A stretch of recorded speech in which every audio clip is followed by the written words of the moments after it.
All right, y'all. Welcome to Eye on the Empire. I'm Scott Horton, and he's Jeff Tucker. And this is our show every second Tuesday here on Liberty.me, Eye on the Empire. And, well, it's libertarian foreign policy mostly. Yeah, we Jeff Tucker, tell them who you are. Hey, don't you think it's not really possible to talk about foreign policy, also talking about domestic policy, or domestic policy without talking about? I mean, they're really the same thing in a way. Yeah, well, as I like paraphrasing Garrett Garrett, he's a good one on this, where he says, in an empire, foreign policy dominates domestic policy. And every domestic policy, every want of the public is subordinate to the needs of the military bureaucracy. So, Yeah. whatever it is must be sacrificed because, hey, it's an emergency. And it must be an emergency, or else why are we killing everybody? Yeah, it's the same tactics, I mean, in the same sense, the cops have been unleashed into your town to come in and break down your door and steal your stuff and stop you on the road and rob you of your possessions, throw you in jail and everything. That same power is being used overseas with drones and bombings, and it's the same thing. I mean, if you don't like power at home, you got to have a problem with power abroad, and vice versa. Yeah. Well, and there's a million anecdotes like that too, where, for example, all this so-called new counterinsurgency doctrine, which is not new and is still a failure, is what they came out with really during Vietnam. And then after the Vietnam War, the Marines taught the LAPD all their counterinsurgency tactics for use against blacks living south of the 10 in LA. And then what happened was, after a generation went by and America went to war in the Middle East, they went back to the LAPD. The Marines went back to the LAPD and said, we've kind of forgotten. Can you guys train us on our old counterinsurgency tactics that we taught you? Well, then you also have the problem that a lot of domestic terrorists in the U.S., I was reading reports on this today, just the amount of violence imposed by our own citizens against other American citizens, are people that were sort of trained in wartime. I mean, they were military recruits. They learned to devalue life. They learned the tactics of killing, and they lost their conscience. During and they became cops. They become cops, or they become terrorists, or yeah. Stop being redundant all the time, Jeff. Everybody's gonna stop listening. No, but right. I mean, so yeah, you kind of pursue immorality and disregard for life abroad, and yeah, it's gonna reveal itself in your domestic life here at home. I mean, it's just not possible to stop that bleeding. But what's weird to me about this is that our politics, the way it's in, which I've recently, as you know, gotten interested in politics. Our politics don't sort of acknowledge this, right? So you've got people who are always railing against big government at home, but they want to build, a global U.S. empire, or the reverse. They're opposed to the U.S. imperialism and wars abroad, but they want to build a big government. Right. And it's not only that, but it's that they'll tolerate the worst as long as they get their part. Anthony Gregory said this best years ago, where he said, the conservatives love big government if with war, and the liberals love war if with big government. So they'll always compromise and tolerate. It's not like they'll compromise. What we would like to see is left and right coming together to oppose things. But what ends up happening is they all come together to fund each other's monstrosities. Yeah, a big log rolling exercise. Okay, I'll give you what I want so long as I get what I want, and then everybody gets screwed. Oh, and we see it over and over again. I mean, the most recent, but the starkest example, I think, was the election of 2006. Which was purely an anti-war election, brought the Democrats to power.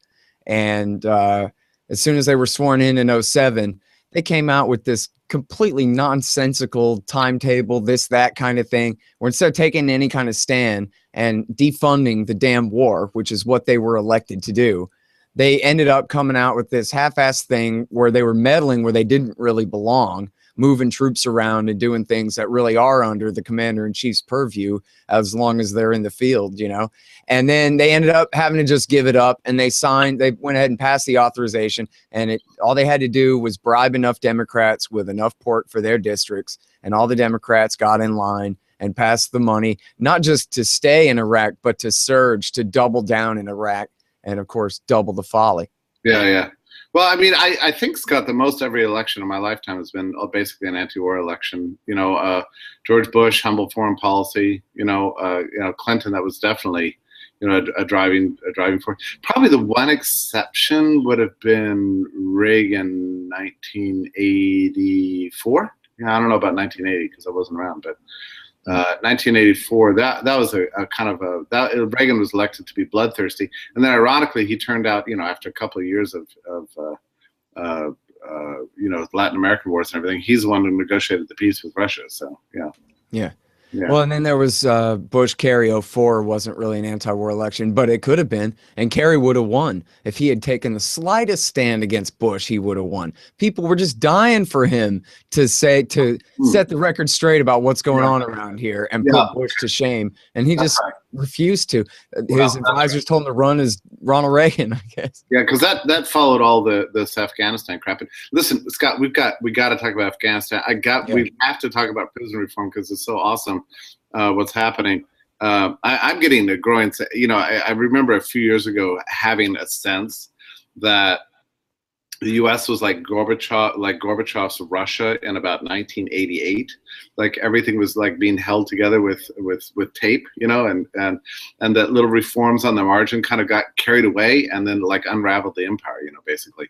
And I remember feeling some years ago that was true, and then that feeling dissipated. But now I'm looking around at all these changes and thinking, wow, this is pretty awesome. We're really seeing some significant shifts. I mean, they're actually not like in substance significant, but they could get out of hand, and that's really exciting to me. The possibility that we're going to actually see an unraveling of many aspects of the modern state in the future.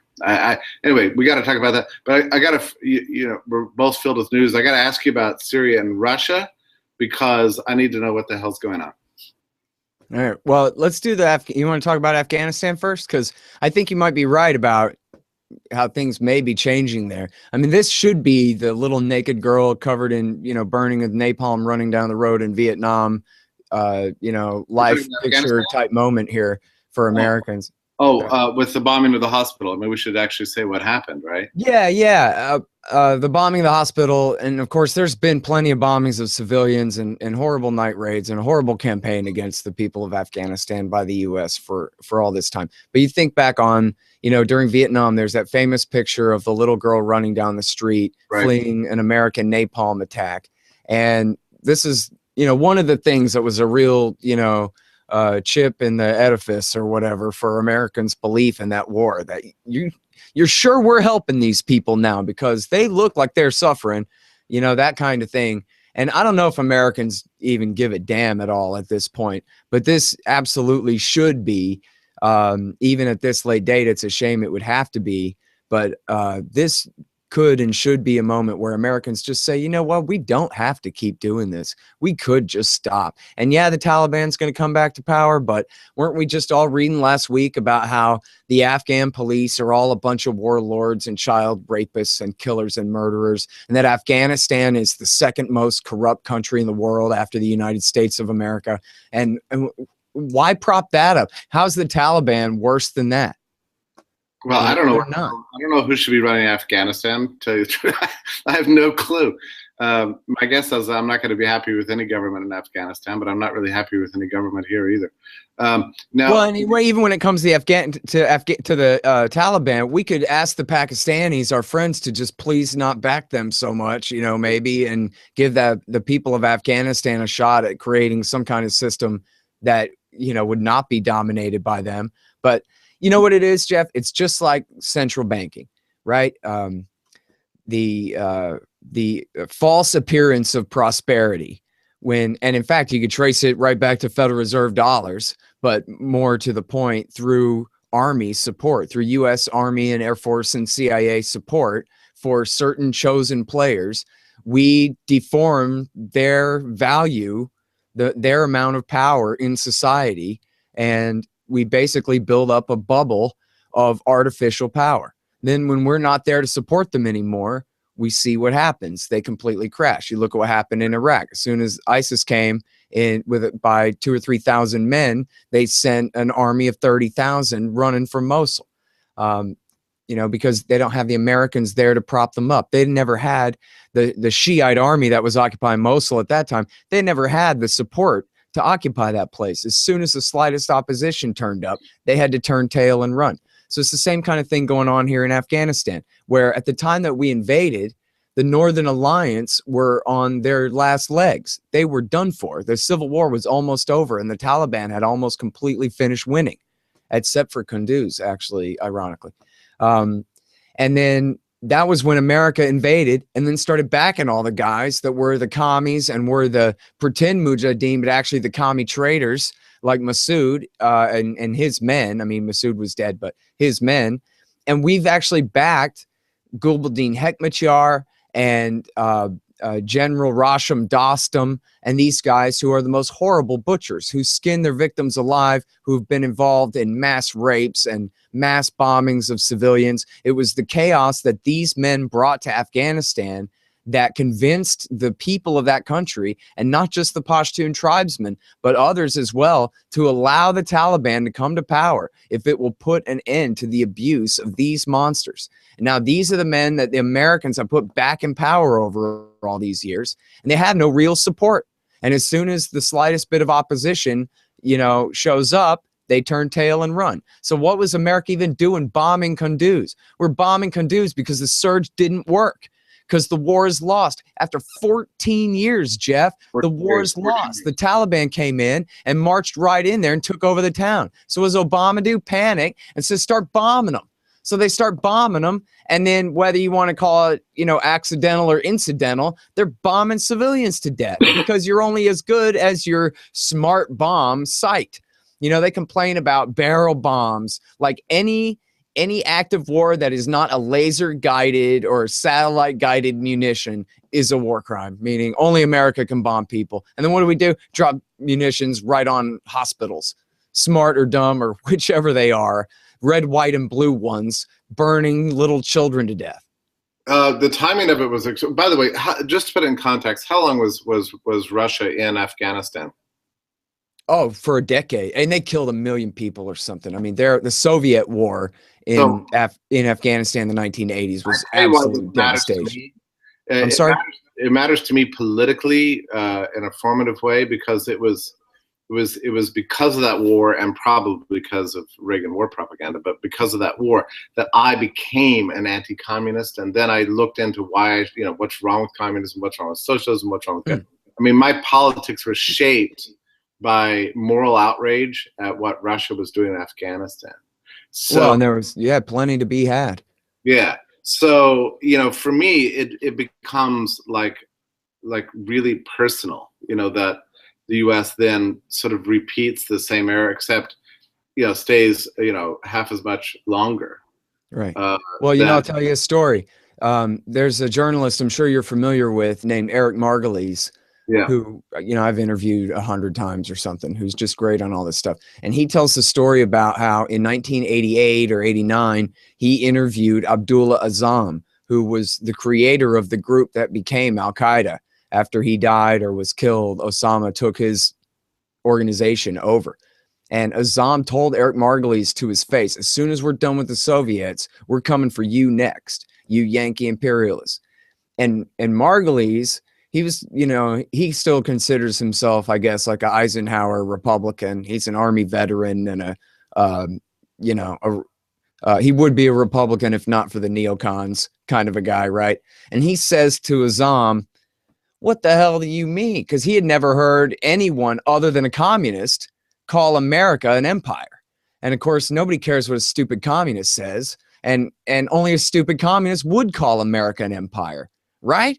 And then so here's Azzam, who America is backing in his fight against the communists, calling America an empire. And so Margolyes says, what the hell are you talking about? And Azzam says, well, just look at you and your military presence all across the Middle East and your dominance, your subsidy, your control of the governments around here. And if you think I'm kidding, you just wait. And, you know, and so this is what September 11th represents, and not just September 11th, but the whole terrorist war of the 1990s, was they were attempting to bait Clinton and then Bush into invading. You know, bin Laden's son told Rolling Stone in 2010 that all through the summer or all through the year 2000, he was explaining what the strategy was to him, and we already knew this anyway, and they'd published it anyway, but it's awesome to hear it from Osama bin Laden's son, saying the strategy was to hit you so hard that you'll come and invade the Afghanistan, and we'll replicate what happened to the Russians. And he said when the Supreme Court gave the election to Bush instead of Gore, that Osama was ecstatic because this, pretend macho, pretend tough guy, cheerleader, and his corporate corrupt cronies. This is a son of a billionaire here. He's a worldly guy. They call him a caveman, but he's the son of a billionaire. He said these Republicans are going to be so easy to bait into doing exactly what I want, which is to take advantage, to overdo it. That's how the powerless, barefoot men with AK-47s take on an empire. They did it with American help in Afghanistan in the 80s. Then they went to replicate it, and America fell for it. Even when, in fact, Brzezinski, Carter's national security advisor, says that he deliberately, and in fact, my wife, the reporter, says this is a fact, he deliberately supported the Mujahideen and baited them into invading Afghanistan in the first place to give them their own Vietnam, right? Like the movie version has it that the Soviets invaded and then America came up with this reaction that here's what we'll do is we'll back the Mujahideen. But Brzezinski says it was always a trap to support terrorists, to trick the Soviets into invading Afghanistan, to break the bank. Let's not contain them, let's convince them to overextend. And so that's the exact same trap we're falling for now. And I have a theory, actually. You ask about Russia and Syria. I have a theory, and I don't know that this is true or anything, but I have a theory that they're doing the same thing to Russia and Syria right now. That at least this would explain why Obama has continued to support the Mujahideen even post September 11th, post an entire war against Al-Qaeda in Iraq War II for 5 years there, why he's supporting the Mujahideen in Syria, to basically replicate that exact same thing again, to encourage the Russian Empire, now not the Soviet one, the rump of the Soviet Empire, to overextend and break the bank. You got oil prices as low as you can get them, just like Reagan worked out with Saudi to break the Russian bank by bringing the oil price down. And by luring them into Syria to fight, they're in a no-win situation, really. And especially as long as America, Saudi, Qatar, and Turkey, and Israel are helping Al-Qaeda and the Islamic State and Ahrar al-Sham and the other Mujahideen groups that are fighting them, it's the perfect way to do the same thing again. And that, keep your eye on the prize. It's Russia, for the neocons who will never stop and will never just shut up and go home. It's always them. They are the vanguard of the war party in America, and they do not sleep. And they are after Putin and his throne on the Kremlin. And Carl Gershman wrote it in the Washington Post about on the Ukraine situation that, and Putin, if you don't like it, maybe you're going to find yourself on the other end of a color-coded revolution here pretty soon too. What better way to destabilize Russia if you can't get them into a horrible war in Ukraine because they're resistant to that, lure them into Syria. And then now what's obviously bound to happen, already happening,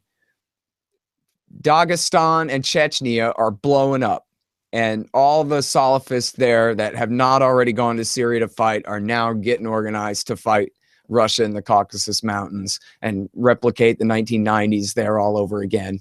Again, America supported the Chechen Mujahideen against Russia. And imagine this, that these people are so caught up in their think tank ideology and their, pro-Israel leanings and their just, completely irrational hatred of Russia, that to them it is no contest. It is no contest. Who do you prefer? Ayman al-Zawahiri, the butcher of New York City, and his suicide bomber, head chopper, prisoner, crucifier, sex enslaver, legions of monsters, or Putin, they prefer Al-Qaeda every single time. They prefer the enemies of the American people because they still can't get over their grudge against Russia. Dating back to the Cold War and before.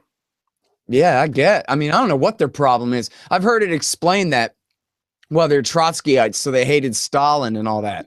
Okay. Yeah, and I understand that their think tanks are bankrolled by Northrop Grumman, so they need to sell big ticket items and they need big fake enemies to justify, you know, big Sure. but what they really hate about Putin is just that he insists on independence from the American empire. I would think that they would have to learn to live with that.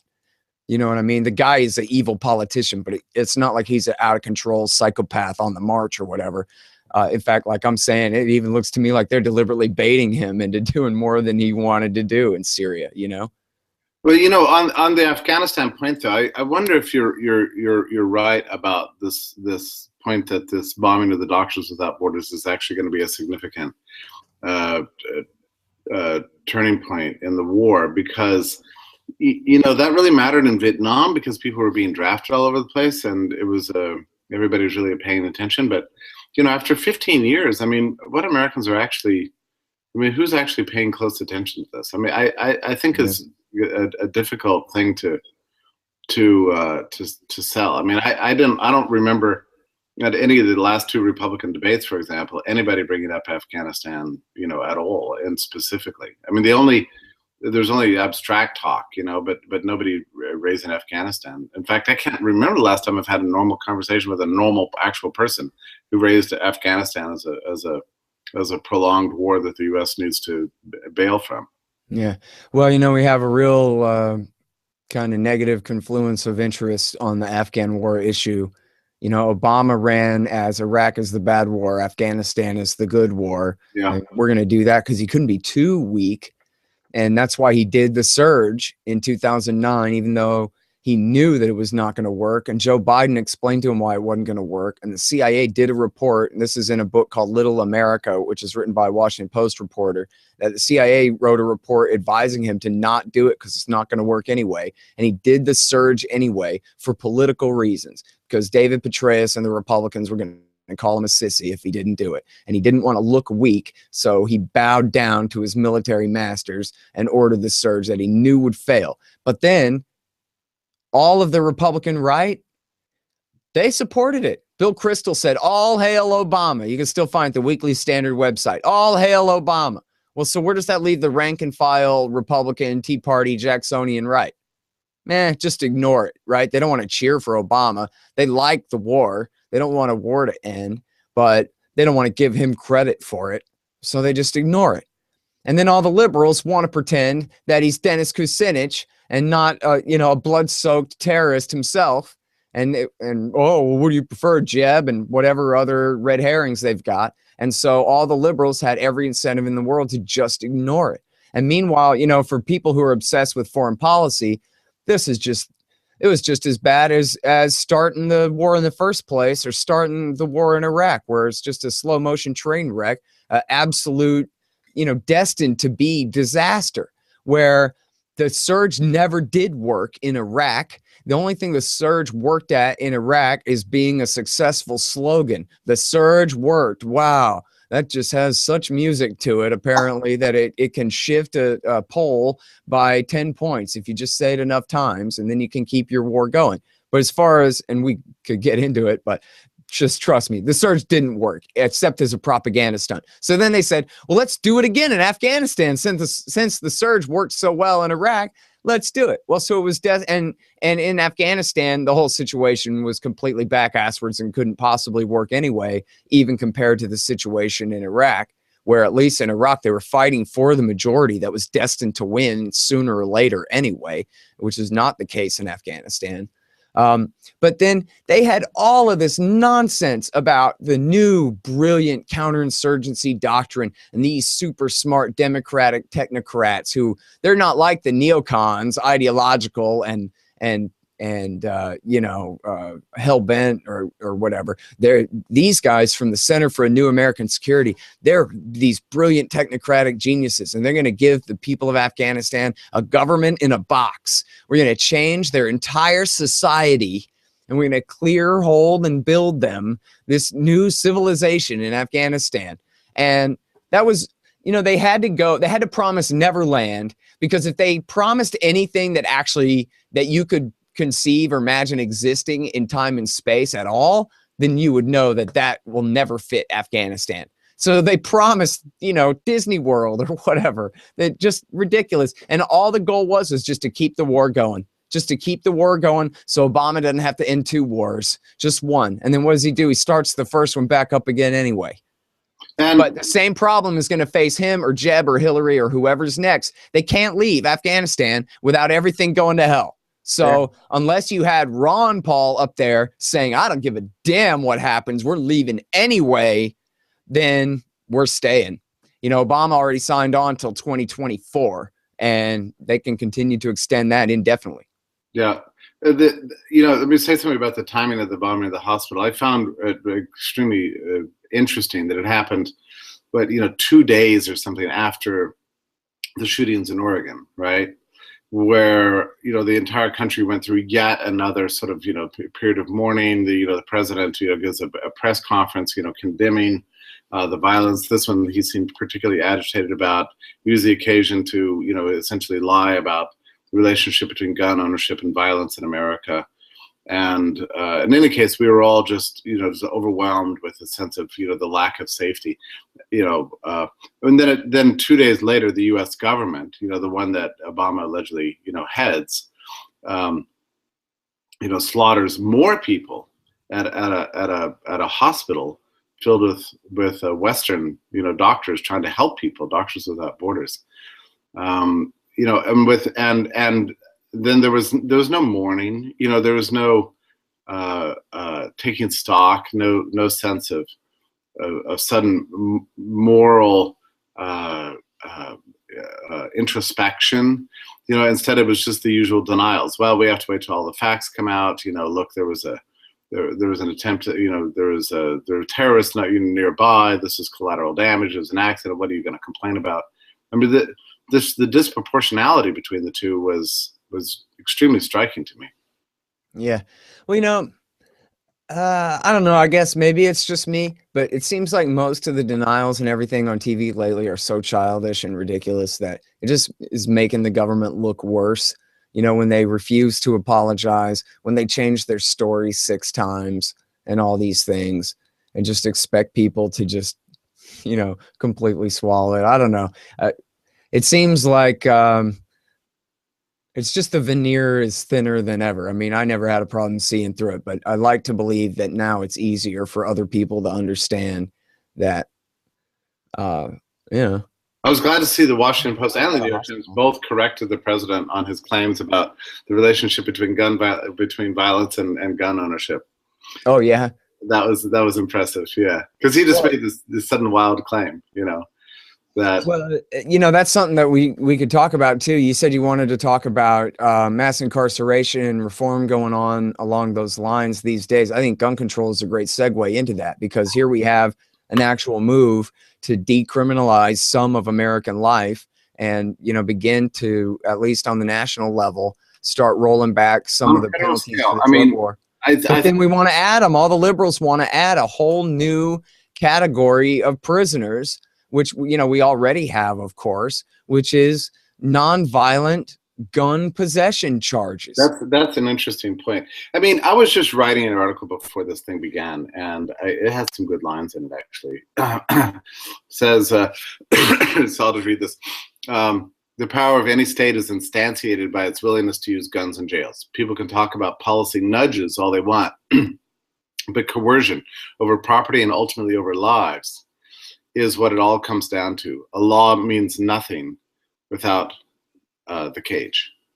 Anyway, I mean, that's really true. And liberals and conservatives can pretend all they want, where they're talking about, you know, as far as like conservatives are concerned, you know, to talk about, you know, the problem of pornography or gay marriage or whatever. I mean, ultimately they're talking about what do they want to make illegal. When you're talking about what you want to make illegal, you're talking about who you're willing to throw into a cage. You know, that's ultimately it. And it's true with liberals with regards to guns too. Yeah, or have shot is more likely. And, you know, especially in an era where all of our syllogisms are acted out on a daily basis, you know, in the media, we see it where, yeah, guy dies in jail over a parking ticket. Really, you know, just like the libertarian told you, you know, I mean, this actually is happening on a constant basis. Yeah, that was an awesome story. You know, I should have written something about it. I guess it got a lot of attention.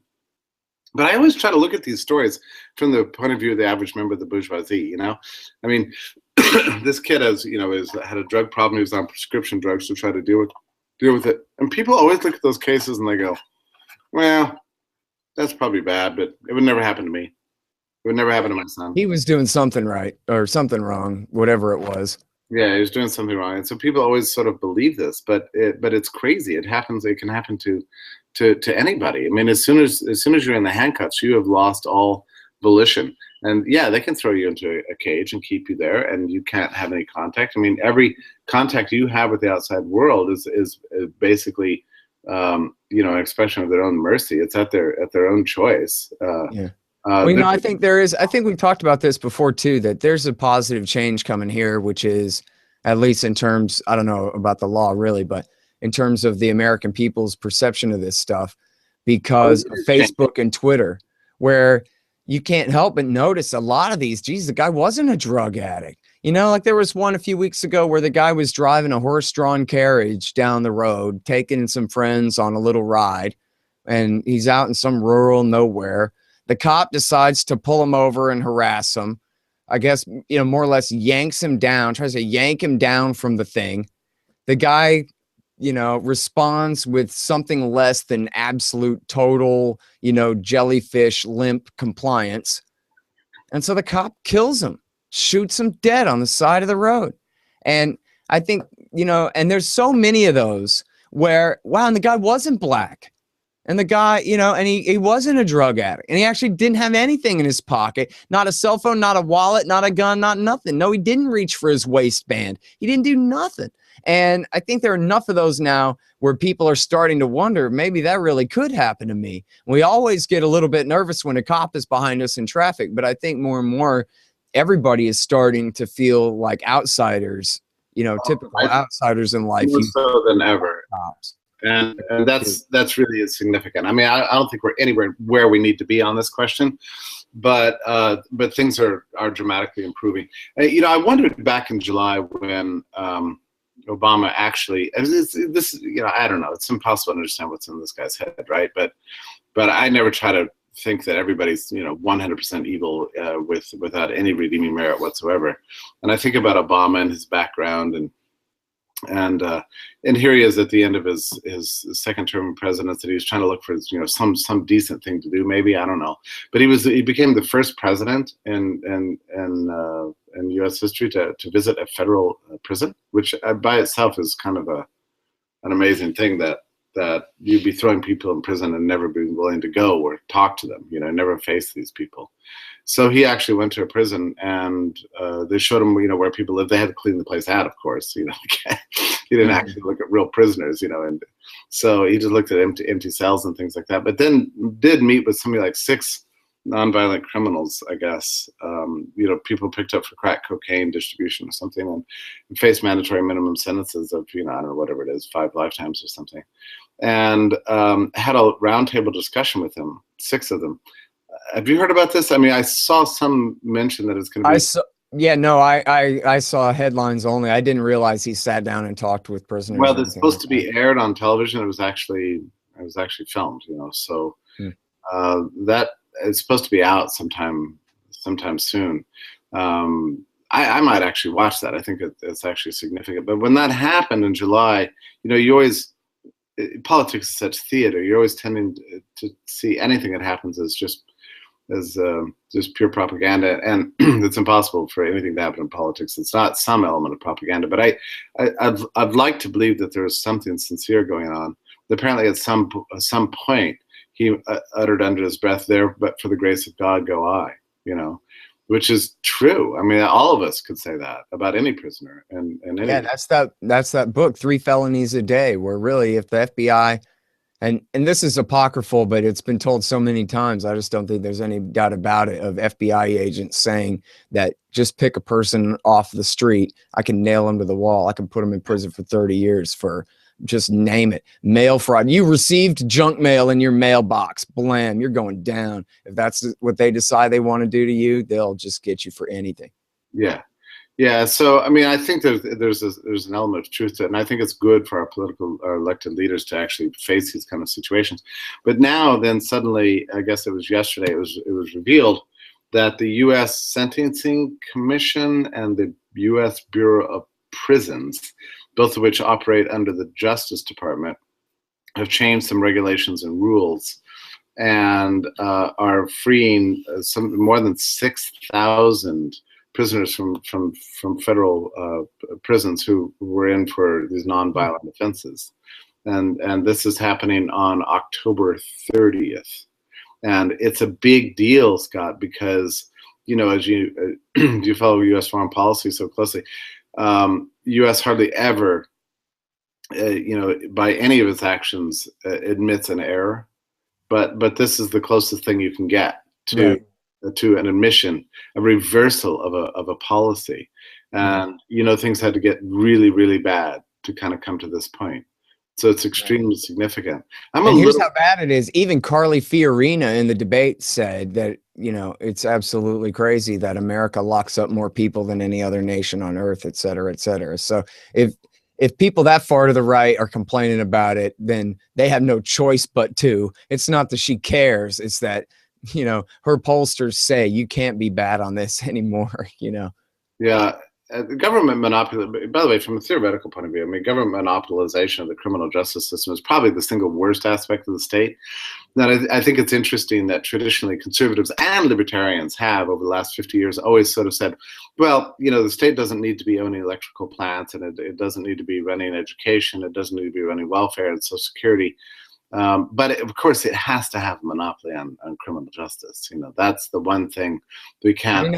Back when I was a minarchist, I used to argue that, if the government only did national defense and criminal justice, and I guess, whatever, civil courts, and that was it, then maybe the limited Republican Democratic form of government would be enough for Americans to actually control that and make sure that it's run right.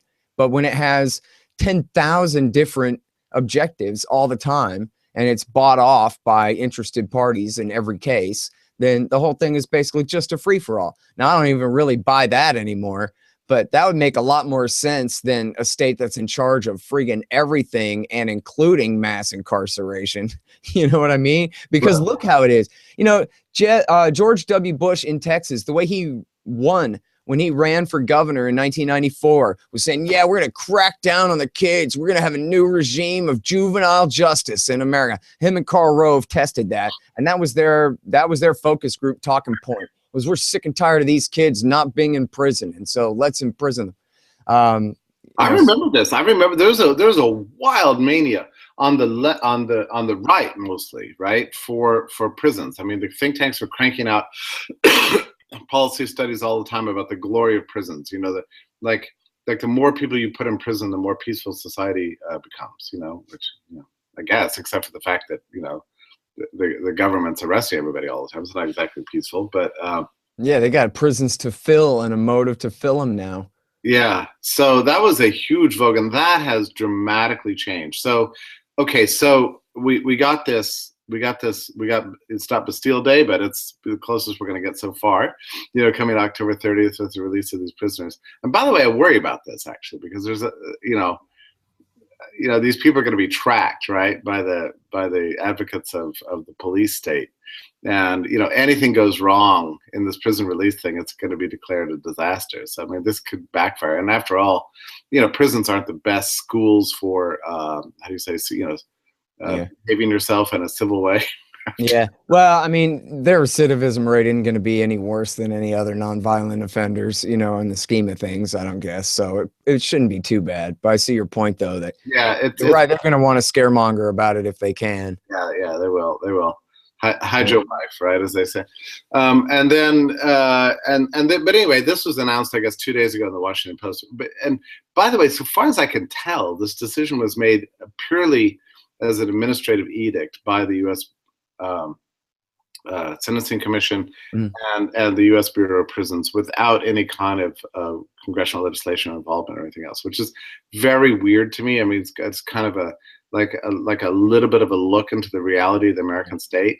that the political class is, just a kind of veneer to parade around and get elected and pass out favors to their friends. But when it really comes down to who runs the prisons, it's the permanent bureaucracy. Yeah, well, yeah, it's the bureaucracy on all this stuff. There's a funny interview. Well, it's not that funny. There's an interview of Obama where he goes, "Oh yeah, I think Congress should reschedule pot as a Schedule II drug instead of a Schedule I, which that's their classification for horrible, deadly narcotics or whatever.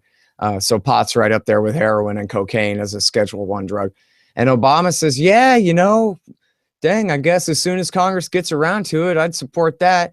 But of course, it's not up to Congress. Congress delegated that authority to the DEA, and Obama is the head of the DEA. Yeah, so and he Obama can simply make a phone call. He doesn't even have to lift up a pen. He could just like hit the button and do the speakerphone and say, 'Hey, DEA, I want you to reschedule pot.'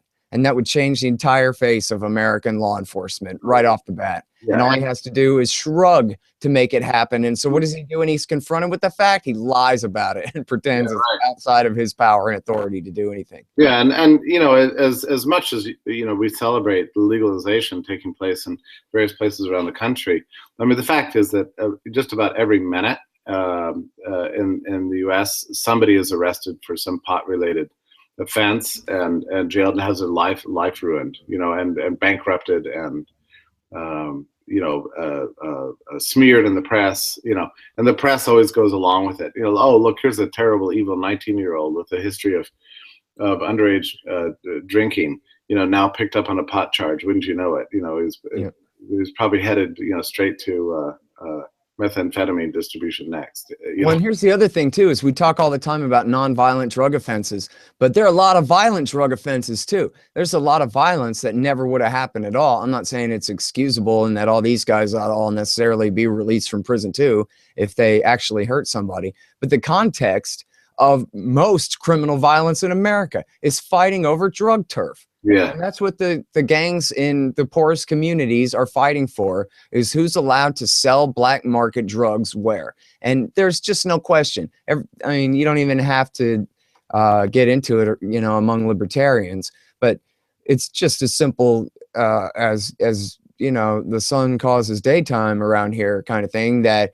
if you could buy the stuff legally at the store and above board American businesses, open market businesses, could engage in the drug trade, that all the black market cartels would be out of business immediately. We already see the effects of that, where Mexican growers are saying, "Man, the Coloradoans are putting me out of business. Now I got to grow alfalfa." Yeah. Well, here's an even better idea than having drugs for sale in the store. How about making them online? Make them available online for sale. But we had a very creative young man do that, and then what was the result? Well, they put him in prison for the rest of his life. Yeah, for lifetimes or whatever. So, but I mean, the thing is too, though, is people need to recognize that everybody always wants to make a half-ass argument. I see this all the time when it comes to war. Is instead of saying, "Well, we should just quit," they say, "Well, we should ally with Russia and Iran now.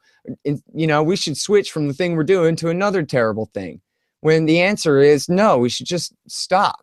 And we see this with the war on drugs, as people go, "Well, we don't want to legalize heroin, or we don't really want to legalize the drug business, but we just want to decriminalize drug possession." Well, if you do that, you're still keeping all the damn social ills that are caused by the war on drugs and the driving of all drug consumers into the underground marketplace. So you're not really solving the problem with, mealy mouth. I don't know why everybody's so afraid of being labeled a radical or an abolitionist on this or that issue. But decriminalizing heroin use, all that means is you're going to have more junkies. But it doesn't do anything to prevent the violence that comes with people fighting over the turf.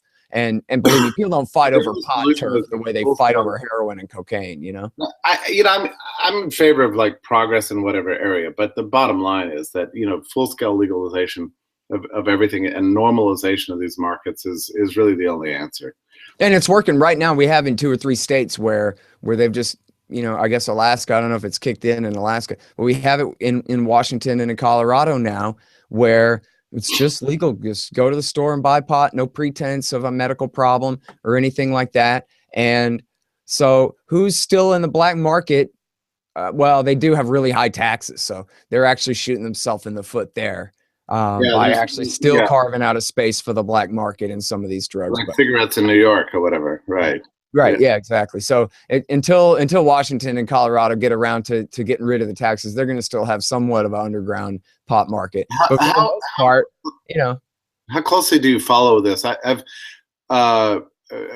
been slightly curious about this. How have consumption patterns of pot changed in Colorado since legalization? The only thing I've seen about that is that drug overdoses from painkillers are at an all-time low, and drunk driving accidents are at an all-time low, and that kind of thing. So apparently, people are turning to it as an alternative. And do they change the form in which they're taking it? Like I can't stand the smell of pot. I mean, like I just think I don't know how anybody even stands to be used to it, man. It's just like cigarette smoke. If you smoke cigarettes, they're fine. If you don't, they stink. Yeah, I mean, pots. Like I'll never go to a vaporizer, man. You like a vaporizer? Yeah. Think, guys, chat room guys, vaporizer for Tucker.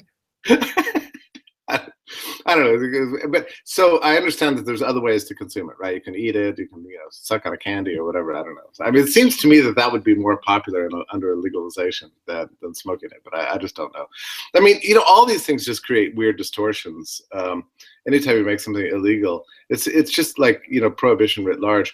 And it's the same thing with underage drinking. We have these outrageous laws in this country, which, by the way, nobody's talking about, at all, that say, you can't drink until you're 21, making criminal outlaw deviants out of, every college age kid in this country, the outrageous levels of binge drinking and abuse and the lying and, fake IDs, and all the dangers and horrors that are associated with that. Yeah, absolutely. And I'm sure you're more familiar with all the studies and whatever, where drunk driving accidents go up. Like you say, binge drinking and deaths related to binge drinking go up, but drunk driving deaths too, because instead of just, I guess, having easy access at 7-Eleven, they've got to go far and wide to get alcohol, to get drunk. And now they're all the way there and got to drive home. The worst institution ever. I mean, it's hard to say what's worse, but whatever the worst thing that happened in Prohibition in the 1920s now pertains many times over to everybody between the ages of 18 and 21. So this institution called pre-gaming, which is just like, you just can't believe it. I mean, so you got to get together with your friends at 5 o'clock and you've got to last until 2 and make a bet that you're probably not going to be able to get any more liquor once you get out, right?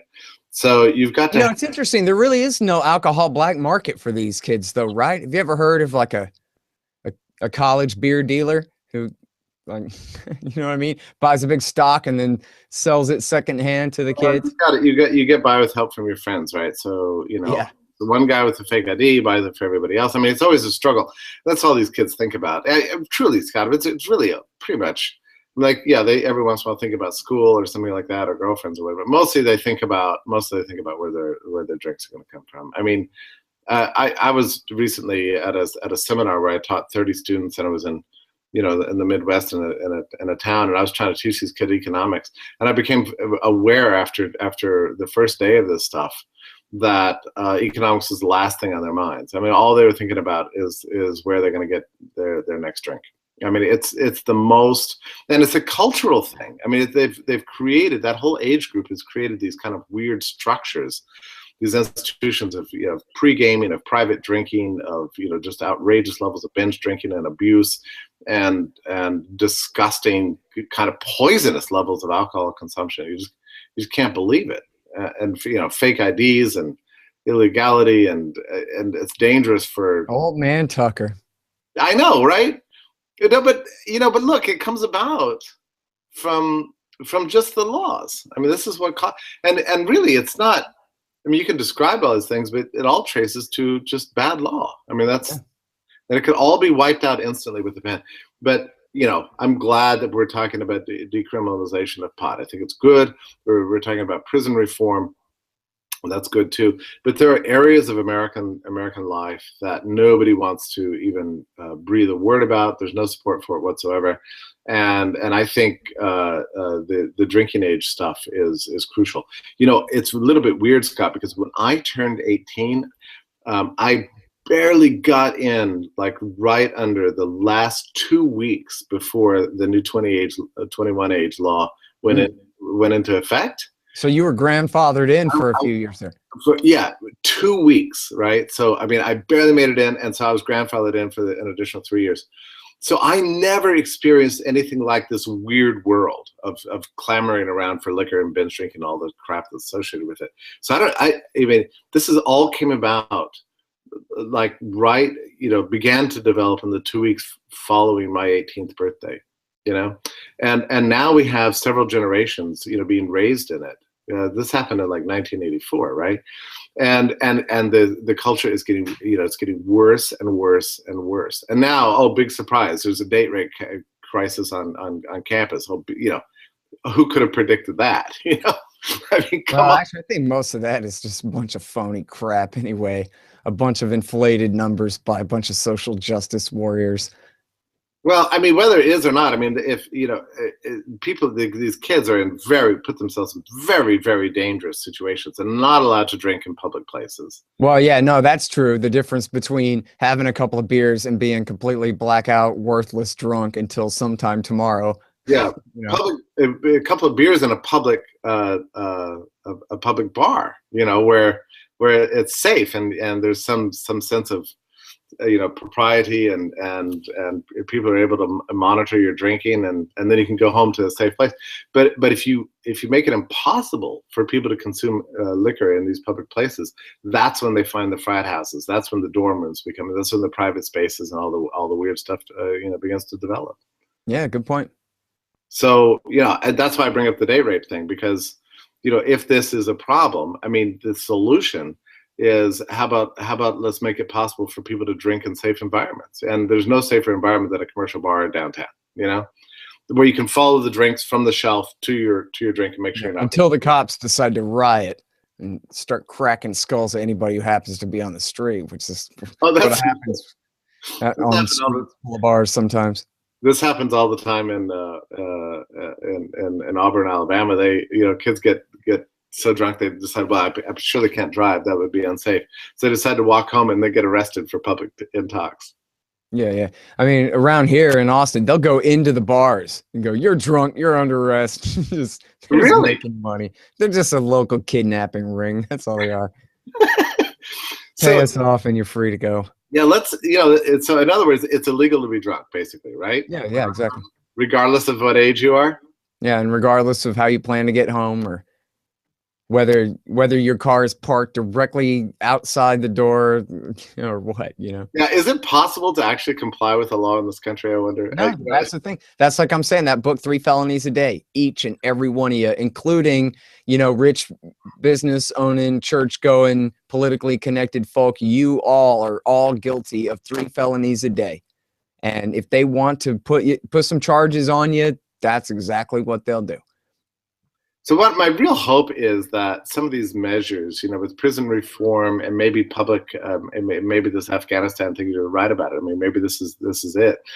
But, you know, as we begin. Oh, yeah, by the way, I didn't mean to say I think that's what's going to happen. I was just saying I hope so. It should be. I like to think Americans care enough at all that they have a limit for, you know, how many innocent people they'll kill. But I don't mean to sound naive. There's some limit. I mean, things have been ramped up so far. Oh, another thing that's come out this week, Scott, I wanted to talk to you about. The new Economic Freedom of the World report has been released. Now, oh, yeah, I read Nicholas Kristof about that in the New York Times, actually, if that's the same thing. Oh, really? It's being covered in the New York Times? Yeah, where he's saying it's less than 10% of the population of Earth is living in extreme poverty right now. Oh, yeah, that was a really nice article. But the lowest ever. Yeah, that was great. But the Economic Freedom of the World report is an amazing thing. So, you know, we call ourselves, we're in the age of science, right? We like to look for cause and effect. And we think, you know, we're not going to believe anything until it's been empirically demonstrated, whatever. Okay, so now you have this report that comes out. It's been coming out now for, I don't know, 10, 15 years. that establishes, beyond a shadow of a doubt, a relationship between free economic freedom, which is defined as sound money, reliable property rights, good trade relationships with the world, somewhat rational deregulation or rational regulations, non-arbitrary laws, and these sorts of things. Economic freedom, low taxes, and prosperity is the relationship between these two things is so ironclad. It's like undeniable. Even if you forget theory and you were just going to look at just the numbers, it's so overwhelmingly obvious. It's statistically proven by any standard. So this new report comes out, and the U.S. has slipped to number 18. From being something like number 3, like 15 years ago, 18th in the world, and Romania is one spot below it. Romania. Man. And Georgia, the ex-Soviet, the former Soviet state of Georgia, is one step above the U.S. Can you imagine? Yep. Oh, absolutely. We got the biggest government in the history of the whole solar system, man. In the history of governments that will ever exist on this planet, we got the biggest. That for sure, certainly from a funding and weapons point of view, right? But just in terms of economic freedom, we are slipping further and further behind. And big surprise. Okay, so now we've got economic growth that's pathetic. It's 1-2. Well, it's all just inflationary anyway. But see, here's the other thing. Here's the big part of that too, is that the U.S. government is responsible for virtually all chaos going on this planet right now. And I'm not saying that there would never be a war again if it wasn't for the USA or anything like that. But the USA is responsible for every war going on right now in Afghanistan, Pakistan, Yemen, Somalia, Libya, Syria, Ukraine. In Mali, we made Nigeria worse. We've been picking sides in Congo, and the rest of the world's at peace. Yeah. The rest of the world is virtually at peace, except where America is doing, our allies' dirty work, mostly at the expense of the American people and the rest of the planet Earth. And in the midst of all this prosperity, the weakest, poorest nation in the entire Middle East, Yemen, is being bombed absolutely to smithereens. They said that Yemen after 5 months looks like Syria after 5 years. Looks like Patrick Coburn compared it to Stalingrad after the war. Just complete devastation. America and Saudi Arabia picking on the most helpless population they can possibly find in Yemen, and literally flying as Al-Qaeda's air force against the Houthi movement there. So, and they're starving to death. This is a country that is the poorest country in the world. Oh, and I only found out recently that the reason they import 80 to 90% of their food is because of American, IMF, World Bank restructuring this and that made them destroy all their farmland in the first place. But I'm going to interview the lady about that coming soon. But that's why they import 80 to 90% of their food, is because the West ruined their economy in the first place. And now they're just laying down dying in the midst of this war that America has been waging against them outside of the headlines almost entirely for the past 6 months. Well, I mean, in the end, and this is what this Economic Freedom of the World report, how it relates to Yemen and the decline of world poverty and everything else. I mean, the U.S. faces like an absolute, like right now, a choice. It's like, we can pursue the empire at home and abroad, and see the American people slip further and further behind the rest of the world and its material prosperity, and continue to see the young people not having job opportunities. This kind of political anger that leads to things like Trump and Sanders, kind of style, fascist socialist revolts. Or we can dismantle these structures and actually experience peace and prosperity again. I mean, that's really the choice we face, and that's demonstrated in theory and the empirical data and everything. And we're really at a remarkable crossroads right now. Mm-hmm.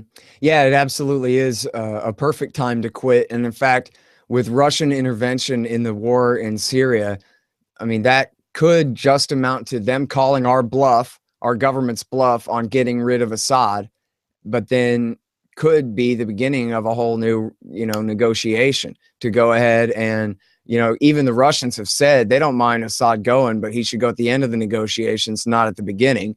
And we shouldn't regime change the entire state.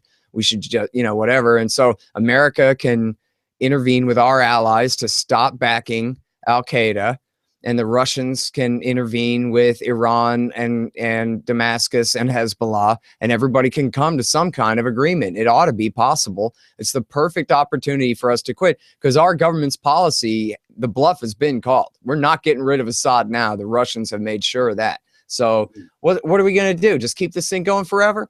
Or why don't we negotiate a good outro to this war and then forget all the rest of it? What are we going to do? Make Mali and Nigeria and Libya worse by fixing those problems? Make Iraq worse by fixing that? It's the perfect time to just call the whole thing off, man. Absolutely. Call it off at home and abroad. I mean, they call off every war: the war on pot, the war on liquor, the war on everyone in the world. Yeah, who needs them? And you know, that's the libertarian vision. This is what I like about Jacob Hornberger, and do this show with him every Thursday here on Liberty.me, is he just has no tolerance. Just, oh, we don't need him at all. The CIA, the DOD, fire every general, every spy. We don't need them. The national security state, don't need them. The war on everything, don't need it. The welfare state, don't need it. We could live in a free society. No, really, just stop loving them. Stop believing in them. Yeah, it's there for the taking. Scott, it's amazing to talk to you again tonight. Thank you so much for such a wonderful conversation, and appreciate all your insights as always. I look forward to seeing you in 2 weeks. I'm headed to Liberty Fest in New York this weekend, where I'm going to be talking about three threats to liberty: the Reds, the Browns, and the Greens. So cool. I'm giving a speech in Fort Worth. It's Jacob Hornberger, Angela Keaton, Ted Galen Carpenter from Cato, and a lady, I forget her name, and me, and we're all giving speeches in Fort Worth at Texas Christian University. If it's free too, if people go to millennialinstitute.org. They're young Ron Paulian kids are having us out there. What? Who's the organization? Is it the YAL? I have it here. Let me see here. I should get it right. Make conversation, not war. The Texas Millennial Institute. TexasMillennialinstitute.org. Okay, that is awesome. I'm so glad. You need to be speaking all over the country all the time. I'm sorry you're not going to be up in New York, for example. I mean, well, we'll see how it goes, but okay. Well, great show, Jeff. See you in 2 weeks here. All right. Take care, my friend. Everybody. Thanks for watching.